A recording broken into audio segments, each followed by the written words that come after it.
Здравейте, любители на екскурзиите! Ако обичате да пътувате, да опознавате нови култури, техния бит, начин на живот, тяхната история, тогава пътувайте с нас, с Младежкото студио на БНП ТВ.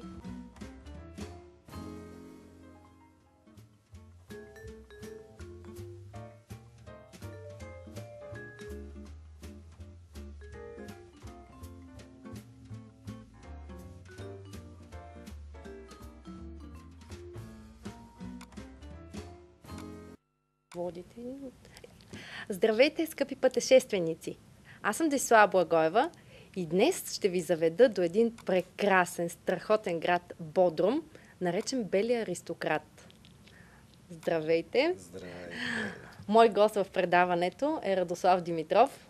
Добре дошъл! Добре заварили! Радвам се, че днес ще говорим за един такъв прекрасен град като Бодрум. Бодрум, понеже видях, че сте изписали Белия аристократ. Защо е наречен така? Да. Първо, Бодрум няма нищо общо с останалите курорти в Турция. Ама нищичко. Човек, който е бил в Кушадаса, в Анталия, в Мармарис, отиде в Бодрум и като види бялото, т.е. това се казва Белия аристократ. Първо поясняваме бяло защо е, защото всичко е бяло. Абсолютно всичко, което може да се сетите бяло и всичко е максимум на 2-3 етажа. Дори Макдоналдс е бял, не искам да правя реклама на Макдоналдс, но... Всичко е бяло. Да, абсолютно всичко е бяло, което може да си представите. Аристократ, защо? Защото това е курорта на турските баровци, турските аристократи, истинските аристократи, които са. Сега, ако тръгнат снимки, ще видите за какво става въпрос. За колко бяло, всичко е бяло и много красиво. Аз ще помоля колегите, ако са готови с общите снимки от Бодрум, да ги пуснат. А през това време може ли да ни кажеш нещо за географията на Бодрум? Местоположение, Бодрум, точно в Турция? Да. Значи Бодрум е едно... Ето. Вижда се защо е Белия аристократ. Всичко е бяло. Всичко е бяло и много яхти. Забравих да кажа много яхти. Все пак аристократите яхти се движат. Така, значи Бодрум е един полуостров, който е на 180 км от Кушадаса, посока Мармарис. Пътя е към Мармарис и просто се прави едно отклонение в дясно и се стига това полуостровче. Всъщност Бодрум е централният град на този полуостров. Отделно има 4-5 залива, които са разположени хотелите, които посещават туристите, но както и в Анталия, областите на Анталия, Кемер, Белек и останалите райони, всичките се водят под област Анталия. Ето виждаме сега в момента на снимките най-близкият залив, най-хубавия залив всъщност до Бодрум, Гюмбет. Това е снимка от Гюмбет. Лично ние сме я правили при нашите пътувания. Виждате, всичко е бяло. Няма значение дали хотел е 5 звезден, 3 звезден, 4 звезден.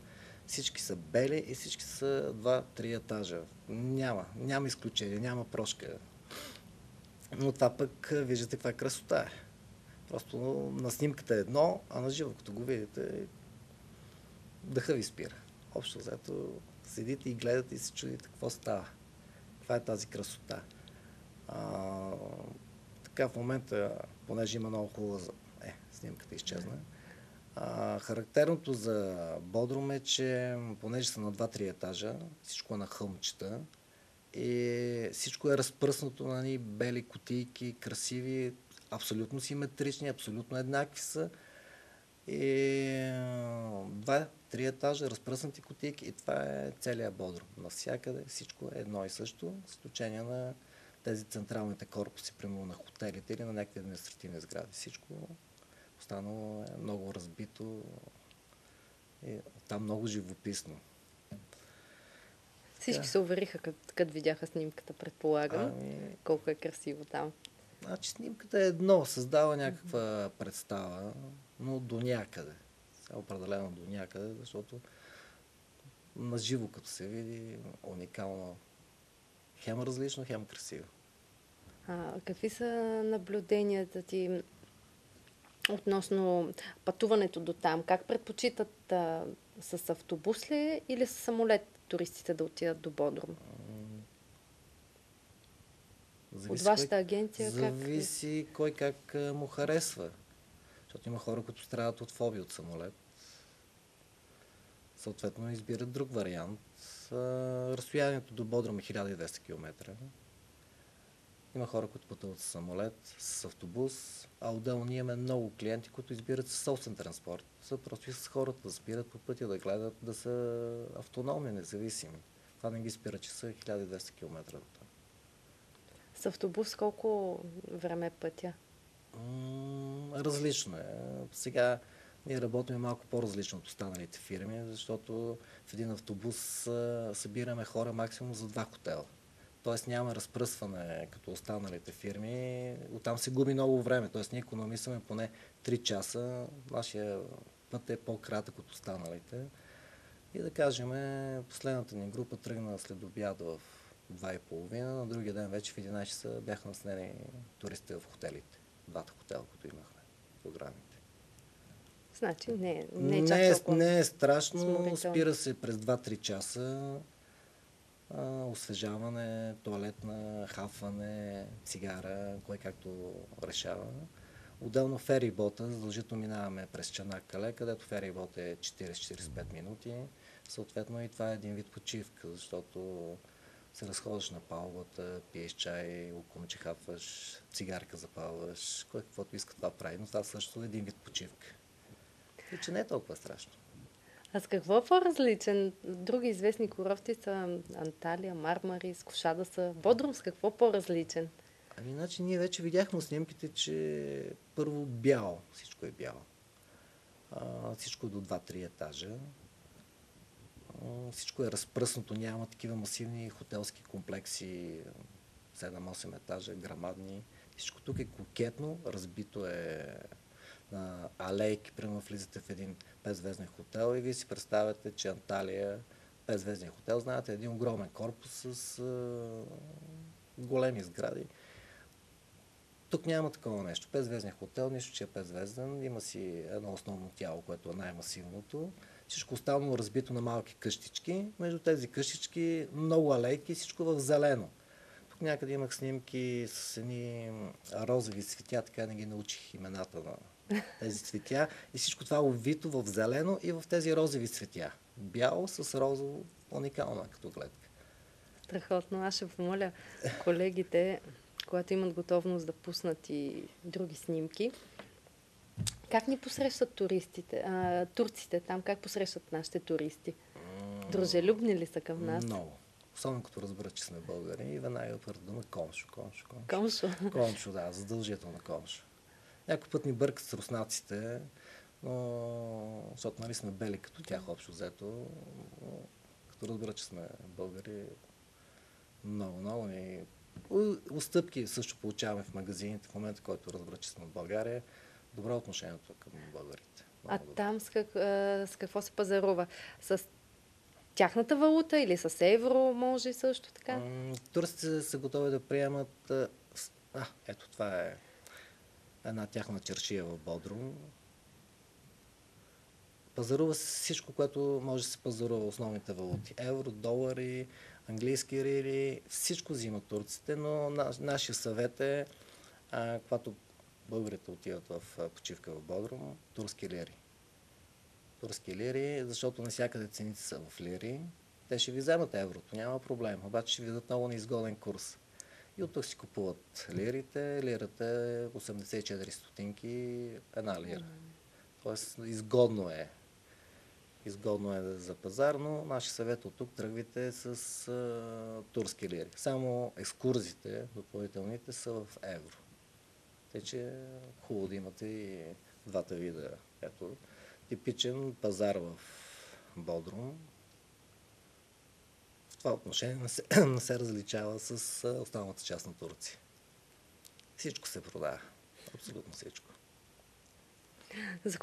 И може да се пазари за цената. Да, значи има една особеност, че цена се пазари не навсякъде. Има луксозни магазини, където цената е написана с етикета, където има, това е така наречена фиксирана цена. Видите ли фиксирана цена, няма как да се пазарите. Но там вече нивото на стоките са много по-високо. Съответно няма пазар там. Но навсякъде другаде е пазар. Е възможно. Ето панорамен поглед Бодрум. Виждате, красота просто. Бяло, бяло, бяло. И синьото море. Да. И в центъра наблюдаваме в момента символа на Бодрум, крепостта. Тук малко избързаха снимките. Това е мавзолея. Това е само макет. Това е просто останки. Вече не съществува реално мавзолея, много отдавна. И също в момента може да се види само в музея като макет. Оттам всъщност тръгва и думата мавзолей. От това е гробницата на древния цар Мавзол, построен от неговата съпруга. Но това е само макет и наистина в музея може да се види.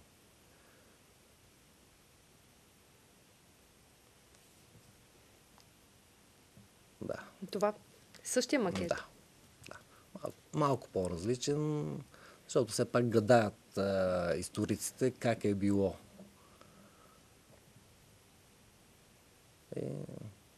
Значи това в музея съм го виждал, така е направено едно към едно, като макет. Единствено, само мога да гадаеме реално как е било. Да, защото няма снимки. В това време не е имало снимки. Рисунките вече малко интерпретации са правени. А кои са екскурзиите, които е хубаво да се направят, като отидем в Бодрум? Допълнителните екскурзии. И въобще забележителностите на Бодрум. Така. Освен на стандартните екскурзии, които се предлагат от цяла Турция, Бодрум, всъщност, извинявайте, Памуккале, Ефес. В Бодрум е хубаво и горещо препоръчваме разходка с яхта. Да, някой ще каже, че Мармарис, Анталия също го предлагат, но тук е различното, че самия полуостров е отграден, ако мога така да кажа, с много живописни заливи. Наистина изключително живописни заливи.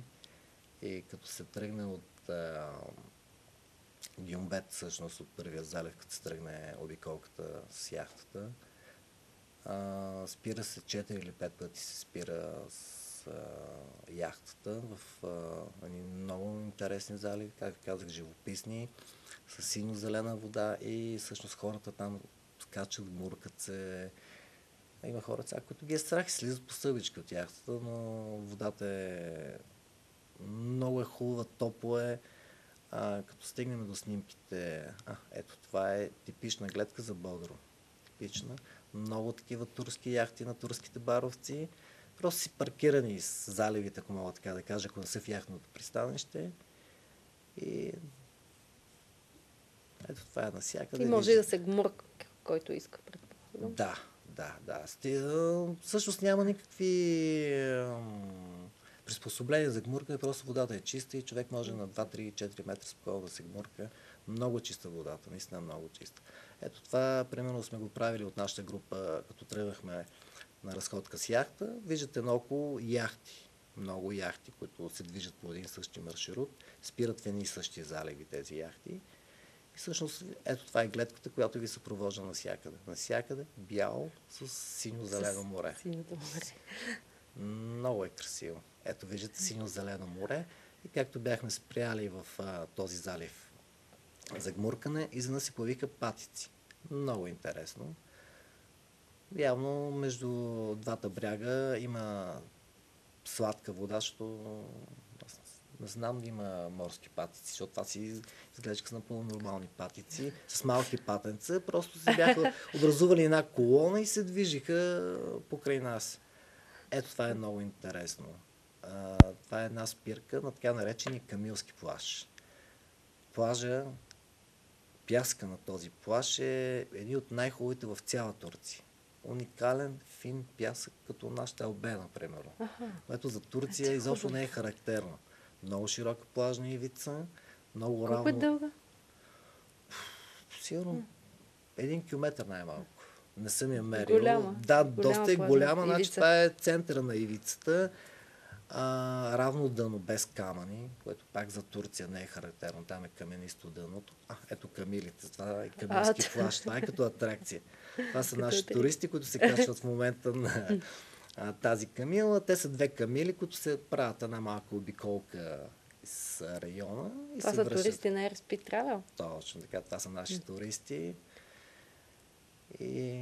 А за всеки ли е възможно да си намери такава екскурзия с камили да поязди? Значи, който има готовност... Или само с туристическа агенция би могъл да намери Значи, с туристическа агенция излиза много това пътешествие? ефтино, първо. Второ, получава сигурност, че това нещо ще бъде изпълнено. Тоест, ние поемаме всякакъв ангажимент към туристите. Отделно, наш представител винаги пътува с нашите групи. И трето, наши партньори в Турция са българско-говорящи, което още повече подпомага спокойната почивка на туристите, защото не всички знаят чужди езици.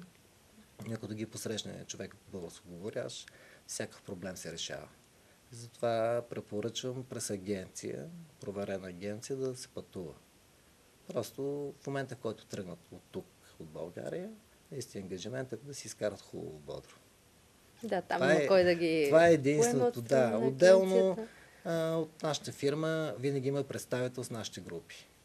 Тоест, отделно ние помагаме за почивката, за комфорта, отделно и наши партньори в Турция се грижат. Тоест, получават двойно обслужване. Ако отидат сами... Като отидат сами, много неща може да ги изненадат. Ще пропуснат, предполагам, все нещо. Най-малкото в хотела може да имат проблем, примерно с стаи, с дублиране на стаи. Като няма кой се застъпи за тях, може да не си получи стаята. Нищо, че са платили, примерно, през интернет. Отделно ви казвам, че получават сигурност на местно ниво, че няма кой да ги излъжи. Защото има, примерно, екскурзии, които се предлагат на място, но те не са организирани чрез туристически агенции. Пълно е по улиците. Обаче каква е гаранцията, че като си платиш, примерно, за яхта, ще стигнеш до яхтата? От този сорт. Тоест, възможно е да има измами, ако... Абсолютно, ако човек отиде сам. Да. Не винаги е казано, но има случаи, когато им резервират места през интернет, отиват на място и казват, съжаляваме, дублирана стаята, оправете се. Все пак 1200 км да си пътува и да отидеш и да някъде да спиш. Да, не е приятно. Докато така, при нас, под звездите.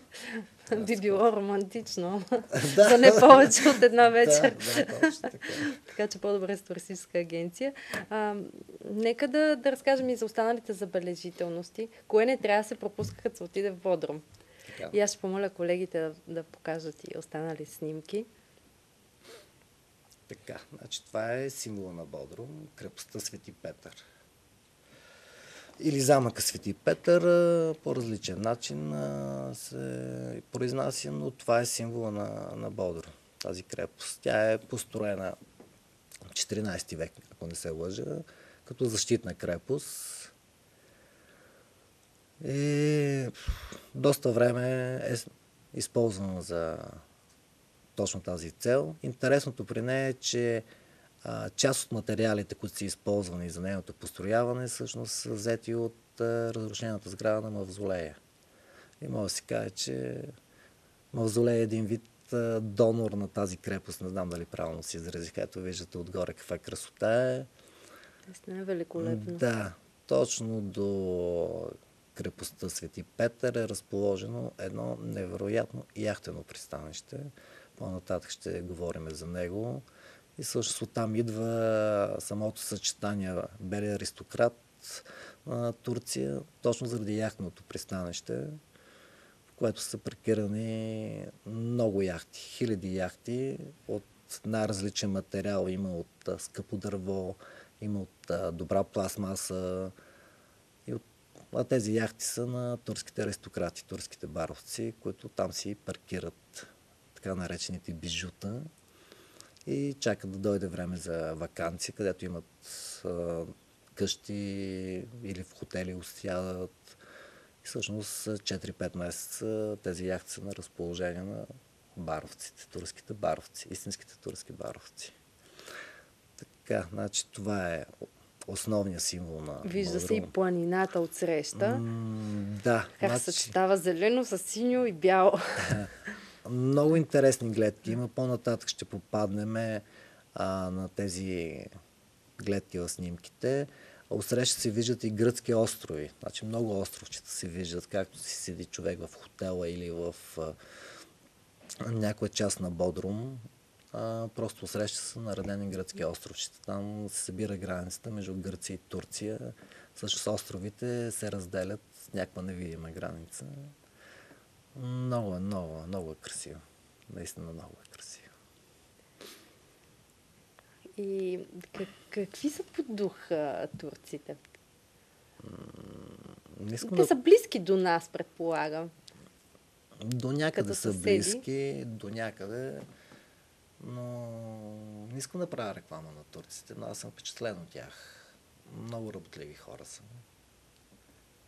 Много честни са. Значи, което не е тяхно, те гледат да не го вземат. Знаят, че това си е на другия човек, не го взимат. Денонощно работят, наистина. И всеки си знае мястото, което в този момент му е отредено. Дори един мияч. Той знае, че в момента той е мияч. Мие пот или нещо друго и го приема съвсем спокойно. Просто това е нивото му в момента.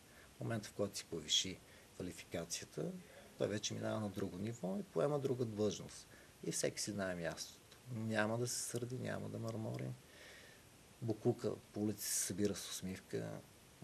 Изненадан съм от това нещо. Ще излезе, че са усмихнати като в Индия. Работят с усмивка. Не, чак толкова усмихнат, но са спокойни. Просто всеки си знае мястото. И затова се стремат да се развиват, работят денонощно. Турция просто не спи. Там, където минаваме ние, където не има наблюдения, просто виждаме, че денонощно работи. 2-3 часа просто има движение, хората работят. И им се носи слава, че са много добри в обслужването. За умеят ли да коткат така туриста? Какво да ви кажа? Това, че турците са богове в това нещо. Успяват по възможно най-добрия начин за клиента да му вземат паричките, да си продадат услугата или стоката. Човек с удоволствие пазарува с тях. Просто с удоволствие. Отделно пазарлък. Имало моменти, когато примерно цената се сваля с 2/3. Примерно, ако е 30 лири дадено нещо, спокойно може да се купи за 10 лири. Ама съвсем спокойно. Но това е само на местата, където е възможно да се пазарува. Както го споменах преди малко, има магазини, които са с фиксирани цени, те са качествени стоки и там пазар не е възможно. Просто не е. Има ли нещо относно храната, което не трябва да се пропуска, като се отиде в Бодрум? Някакъв специалитет, който да трябва да се опита. Нещо уникално. Уникално? Да, за мен уникално беше около яхтното пристанище. Е пълно с търговци на риба, прясна риба. И съответно тези търговци на прясната риба зареждат многобройните ресторанти, рибни ресторанти, разположени около самото яхтено пристанище. Наистина е много вкусно първо, човек като седне да вечеря в тези ресторанти. Прясна риба, току-що приготвена, наистина е вкусно. Второ, гледката, да седиш, примерно, вечерта или на обяд, или при вечер, няма значение, когато човек е свободен, на такова живописно място на брега на морето, да ядеш вкусна риба и да наблюдаваш стотиците, ако не хиляди яхти, които са наредени. Отделно ви казах, че се виждат и тези островчета, тези хълмчета в далечината, гръцките острови, които са едните са турски, другите са гръцки. Това задължително човек трябва да го опита. Просто задължително усещането е... Невероятно сигурно. Просто трябва да се опита. Вкусна риба с вкусно вино на подходящо място. Особено ако има и подходяща компания. Какво повече му трябва на човек? Виждаме тук една екскурзия с лодка. Да, значи това е от екскурзията с яхта, която предлагаме, т.е. нашите партньори предлагаме и ние предлагаме нашите туристи. Яхтите си имат определен маршрут от туристическите и се събират примерно в даден залив, се събират като спирка и започва. Примерно има съревнования между яхтите, коя яхта хората танцуват повече, дигат по-голям шум, музиката е повече надута. Ето това, примерно, са наши туристи, които в момента се къпат. Част от нашите туристи. Тази снимка е правена октомври месец, началото на октомври. Виждате за какво става въпрос. Топличко, много горещо. топличко. Да, и виждате водата синьо-зелена. Много бистра. Чиста е. Много е чисто морето. Просто наистина е много чисто. И отделно, че е красиво. И много риба има. Това е много интересно. Аз го кръстих пиратски кораб. Той изглежда като пиратски кораб, да. Прилича на пиратски. Да, точно по време на тази екскурзия се разминахме точно с такъв кораб, пиратски кораб, в който пак вози туристи, но е украсен с черепи, с знамената, символите на пиратите. Атракция голяма. Само, че не стрелят, предполагам, от кораба. Да. Дори за атракция.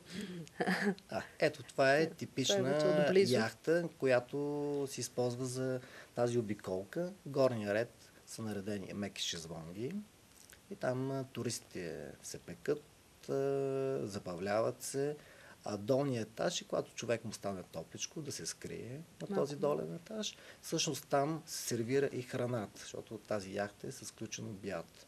Обяд, напитки има през цялото време. Това е типичната яхта за разходка. Горе има колони разположени и примерно човек, ако си носи флашка с музика, спокойно дава на човека от яхтата, който обслужва и си слуша своята музика. Примерно събират се група българи и сега спокойно могат да слушат музика, която те са си донесли на яхтата. Това звучи добре. Купон, самите те си избират. Да, на яхтата си става много хубав купон. Отделно с тези заливи, гмуркания, човек като се гмурне 4-5 залива, освежава се. Купон. Общо взето е много хубав купон, който си остава като спомен. Много хубав спомен. Сега виждаме една по-голяма. Да, доста по-голяма и това е световно известната дискотека Катамаран. Уникална дискотека и не случайно тя фигурира в доста от каталозите на туристическата агенция по света. Това е плаваща дискотека за около 1500 човека, която входа и е бодрум зад крепостта Свети Петър. Вечерно време към 10 часа започва да събира своите гости и навлиза навътре в морето. Пода е прозрачен. И всъщност реално хората танцуват върху плотно, върху прозрачен пот, който се вижда морето, рибите, защото осветлението е уникално. Тази дискотека, ето това е преди да тръгне дискотеката, се вижда отзад Бодрум, светлините на Бодрум вечерта. 6 бара има на тази дискотека. Гостуват световно известни диджеи. Много световно. Ето, виждате отдолу прозрачното дъно, което е. Вижда се. Да, вижда се. Аз лично съм го опитал и затова съм толкова категоричен. Прозрачно е. Миналата година, като бяхме, точно тази дискотека едни арабски милионери, но светски, неха дискотеката за рожден ден. Тази дискотека само за тях работеше, те си бяха резервирали и си навлязоха навътре в морето и си празнувах. Невероятно е в тази дискотека. Казах ви, 6 бара има. Ето вижда се отдолу моренцето. Осветление на световно ниво, звуковото оформление също на световно ниво. И наистина човек си заслужава да опита като атракция. Значи относно нощния живот трябва да се отиде до тази дискотека задължително. Ето, виждате какво става, това е преди да тръгне. Навлизане вътре в морето и денонощно, всъщност до 4 часа сутринта има скутери, които качват гости, връщат гости до брега. Просто има осигурен транспорт, безплатен транспорт има. за дискотеката от брега и обратно с скутери. Заслужава си. Само определено си заслужава. Определено. Да, освен Световно тази известно. дискотека има още една, която съжаление не успях да намеря снимки, защото тя е реновирана дискотека Халикарнас, която също световно известна, но просто нямам снимки от новата й визия. Ето това е пак от Катамаран. Това са туристки или... Значи отгоре или от дискотеката от танцорки? дискотеката е персонал, който забавлява. Има няколко такива като мачти, ако мога така да се изразя, които има танцорки, подгрял всъщност атмосферата.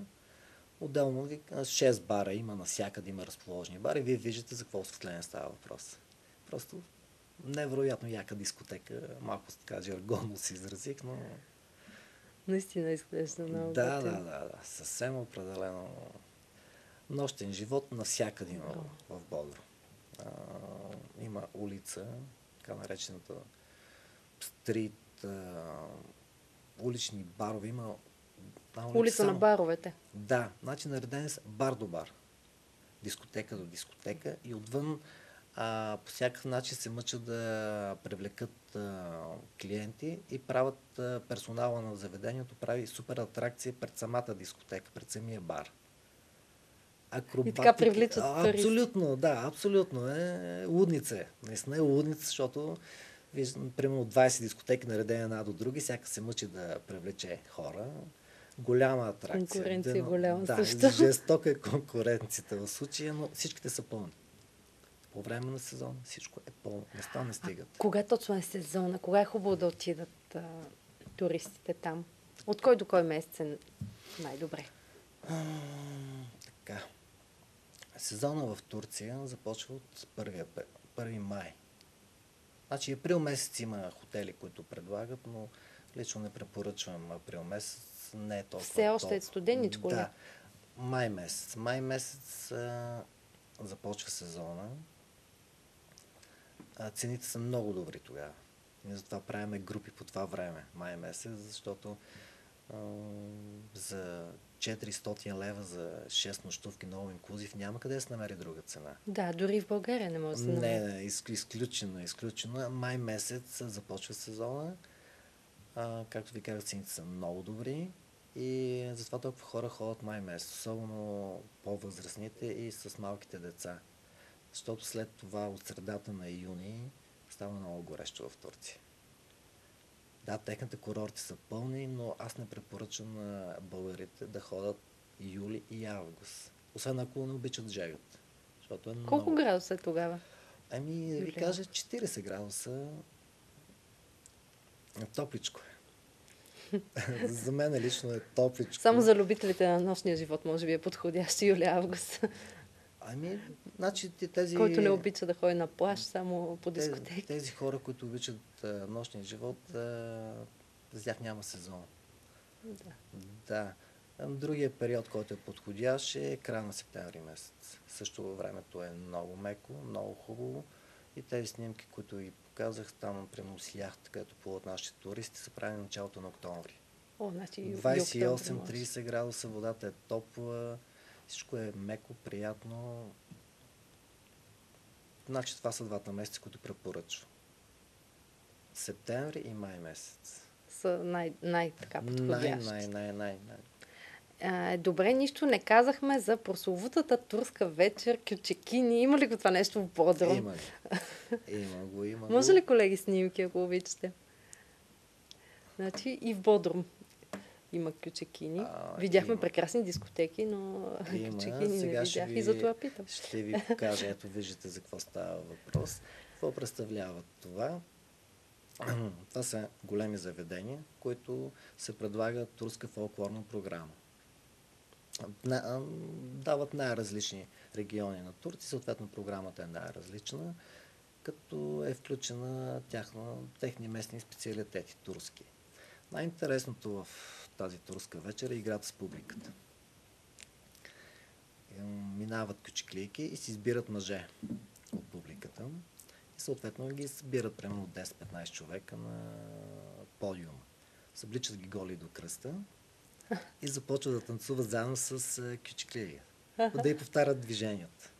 И става много интересно, защото все пак тя е професионалистка. Тя е доста гъвкава. Да, доста гъвкава и интересна. Гледката е наистина много интересна. И вид на надиграване правят. По същия начин и с жените, само че тях никой не ги съблича, просто има надиграване с... Това е атракцията за мен на турската вечер. Веднъж, че се вижда фолклорното богатство на Турция, опитват се местни специалитети турски и играта с публиката. Тя всъщност е голямата атракция за мен, играта с публиката, която Добре, значи е подходящо и за мъже, и за жени. Да, Турската вечер би абсолютно, била интересна да. и за двата пола, така Да. че да не забравяйте да отидете на турска вечер, като посетите Бодрум.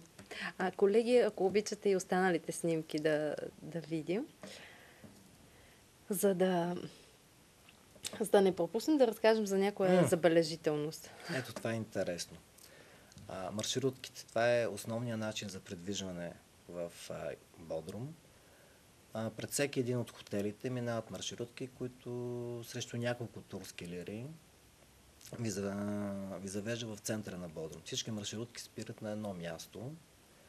Всеки един район на Бодрум, както споменах, те са няколко залива, си има отделен цвят на маршрутката, за да не може да се обърка човек. Това примерно е от най-близкия залив Гюмбет. След това трябваше намесна снимка в син цвят, всеки един на район, ето да. По този начин туристите няма как да се объркат. Те си знаят, тяхната маршрутка е зелена и се търсят само зелена маршрутка. Да, улеснение за туристите. Да, срещу няколко лири и се спира в центъра на Бодрум. Всички маршрутки по същия начин тръгват оттам. И по този начин, независимо дали сте на 5 км, дали сте на 15 км разположен вашия хотел, съвсем спокойно стигате в центъра на Бодрум да си го разгледат. Съвсем спокойно. Звучи много така примамливо. Надявам се и за зрителите изглежда така. Кои други екскурзии е хубаво да видим, като отидем там? Така, основната, която ви казах, която аз препоръчам на всички, е яхтата, това го споменах. Другата е катамарана и дискотеката. Стандартните екскурзии Памукале, която е целодневна екскурзия от сутринта до при вечер. Какво ще видим там? Памукале, това са прословутите Варовикови скали с езерото на Клеопатра, но това не е нещо, което е по-различно от екскурзия, която се предлага от Кушавас или от Мармарис.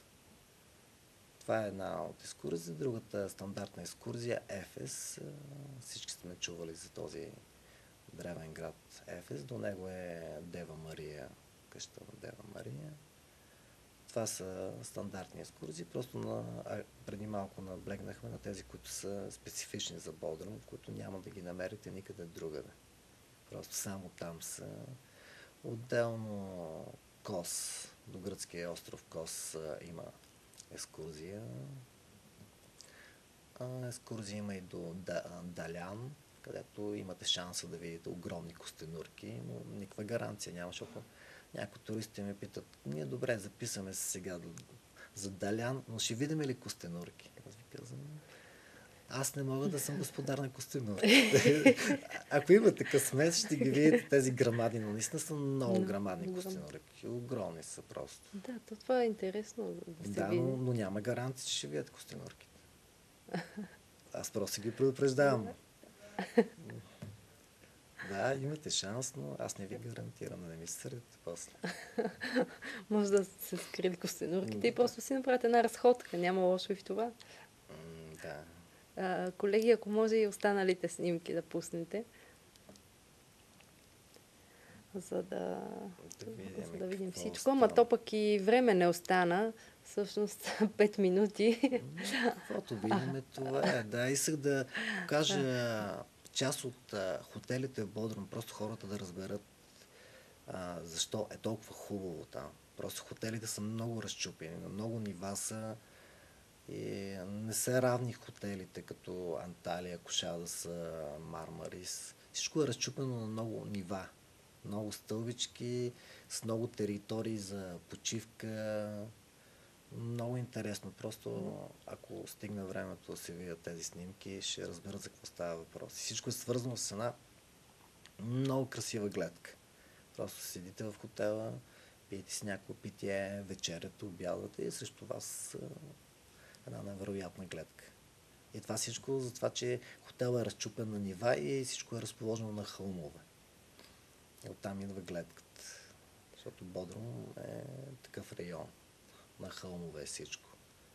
Всички ли са лъскави 5-звездни хотели или има и Има хотели за всеки 3 звездни, вкус. за всеки вкус. За всеки вкус, но аз лично препоръчвам, горещо препоръчвам поне 4 звезди. Поне 4, да. Защото турските звезди са малко така, гледа се в небето, този е 3 звезди. Не са като Да. Не са като в категория Европа, да. Като нашите. Не отговарят и хубаво също човек да посети проверени хотели. Т.е. да се довери на агенцията, която го предлага хотела, че лично го е посетила и т.е. от първа ръка да черпи информация.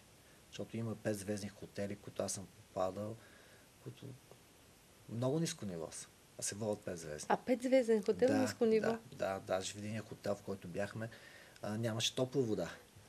Вау. Но това беше в Анталия. Вау. Още повече в Анталия. Да. Затова е хубаво да избират добра категория и да се доверят на агенцията, която предлага този хотел. Лично ние хотелите, които ги предлагаме, сме ги посетили всичките. В повече съм пробвал храна, как са стаите, обслужване. Просто ги познаваме тези хотели. И затова групите ни се увеличават специално за Бодрум, защото станахме специалисти за Бодрум. Реално ние си познаваме хотелите, знаем какво продаваме, знаем каква храна и очакват туристите, какви екстри се предлагат.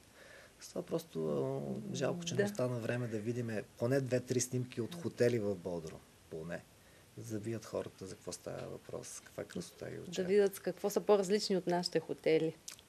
Сигурно са по-различни. Сигурно с най-малкото нивото на обслужване. Нивото.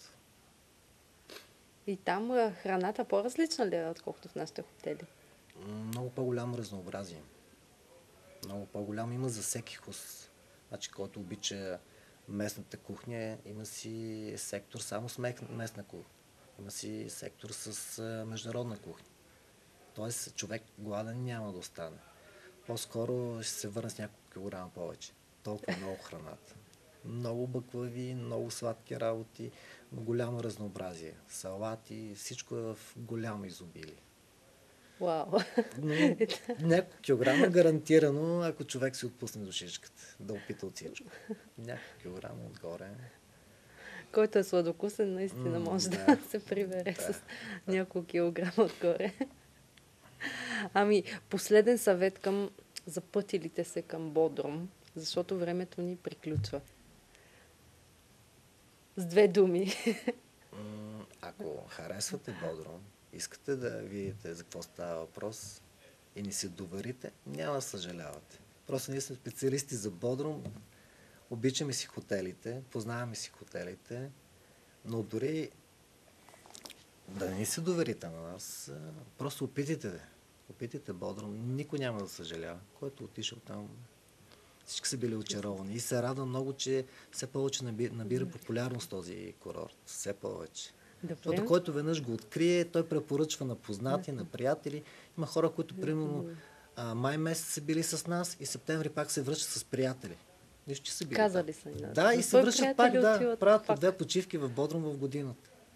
Което ми е много странно на мен, но толкова им харесва. Явно е наистина много красиво там. Аз ти благодаря за гостуването, а на вас, скъпи зрители, ви пожелавам да пътувате. Надявам се да ви е харесала днешната ни екскурзия до Бодрум. Аз ви пожелавам наистина да я направите. Грабвайте раниците, фотоапарата и хайде с Радослав към Бодрум.